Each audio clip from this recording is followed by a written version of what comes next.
Hi, hello! Hello, hello! Ito po, Coach Manny. Kumakain ako nitong harap. Ito po ay nata de coco con hielo. Yan.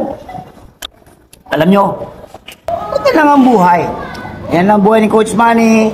Gusto ko lang kayo magturo, mag-train ng mga bata, makapag-kumaling at makapag-scholar sa college. Sobrang saya ko niyan.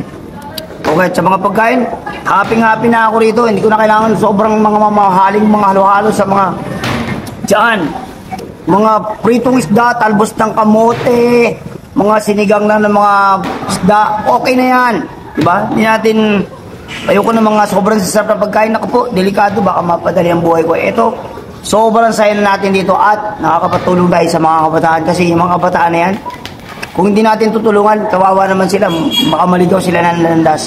Kaya yan, kailangang tulungan natin sila na ma-develop ang kanilang mga potential para maging successful sila sa life. Yan po si Coach Manny, sobrang simple lang. Nata, di coco con yelo lang. Eto, sarap. Sarap. Tikman nyo. Okay, approve.